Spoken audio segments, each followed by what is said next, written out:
Are you trying to sell Christmas decorations in March?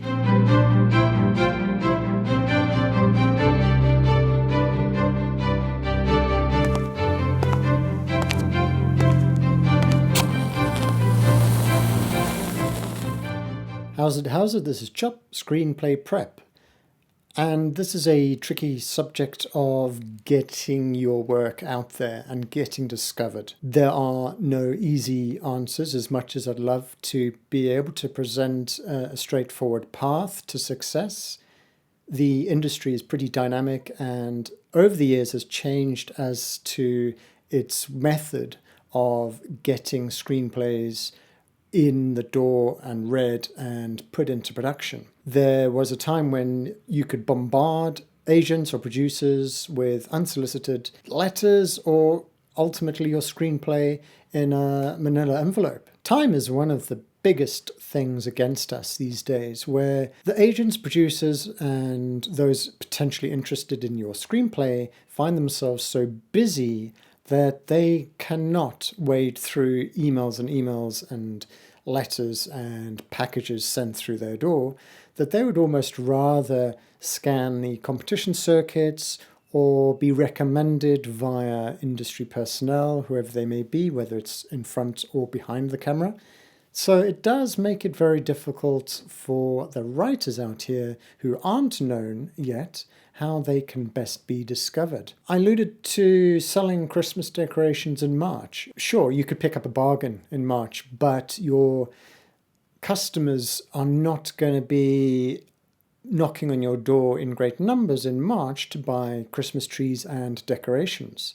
Naturally, the time to be selling such things is close to Christmas. Now, having said that, you could argue that a Christmas-themed movie you could be pitching at any time of year because obviously there's a production time. So something like Die Hard, which you could argue is a Christmas-themed movie, is an action film with big sets and special effects that might have taken longer to film than a family drama, such that a shooting schedule might begin early in the year, such that pitching your Christmas action movie might need to be done at any point a year in advance. Outside of that, my point here is actually that you don't need to worry so much when you're pitching. Get your screenplays written, and if you're hitting closed doors and deaf ears, it doesn't mean that your screenplay is not good. It can be about timing. So what I'm presenting here really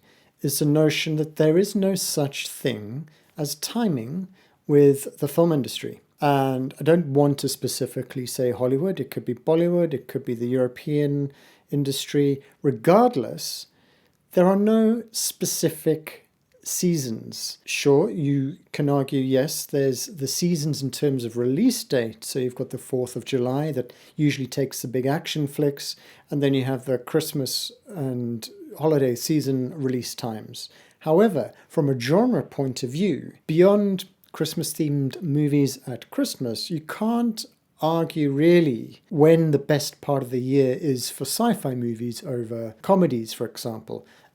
Sure, horror movies typically fall around Halloween more so, but when you're presenting your script, you have no sense of how long it's going to take to get into production. So you can't time your pitching in terms of a Halloween release date for your horror story. So as far as a script is concerned, and you as a screenwriter, there is no good or bad time in that sense. And when I say your screenplay may hit deaf ears and closed doors, it simply means that at that point in time, no one was potentially interested in the thriller out in the desert with some crazy killer.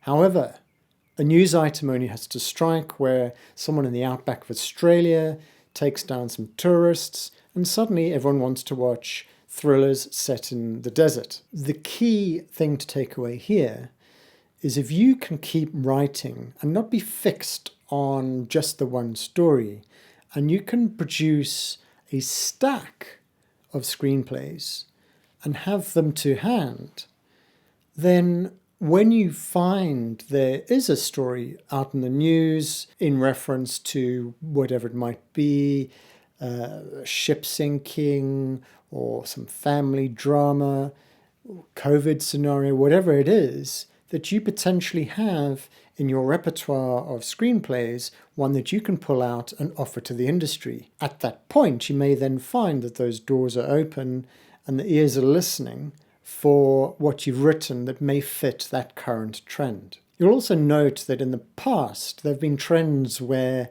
one studio or production company brings out a particular movie and then the others over the fence are kind of watching and follow suit. Great example, many, many years ago, it's between Disney and DreamWorks when you had Ants and A Bug's Life coming out within months of each other. Seemingly same. It's a degree of who's copying who was there first. But it's often noted, not just within animation, where there are movies that are released with a very similar idea. This is either in response to an audience trend or something commercially or in the news that triggers some kind of theme or genre. So again, if you can start writing, particularly across genre, I mean, fair enough, if you can only lend your hand to comedy and that's your bag, then fine. Don't force something that's not really going to work for you. But if you can spread your expertise across different genre, you've got a greater chance of being able to pull something out that's going to fit the trend at that point in time. That being said, don't go and force yourself to write a Western if that's really not your bag. Don't push yourself to write outside your comfort zone, but it's good practice to keep writing, and even writing duds is not a negative thing. The more experience you get with your writing, and then being self-critical or passing it through to screenplay services or readers who can give you feedback, the more you're going to learn. So the bottom line is keep writing, keep producing, and increase that stack of screenplays. I hope that was useful, and I will see you in the next video.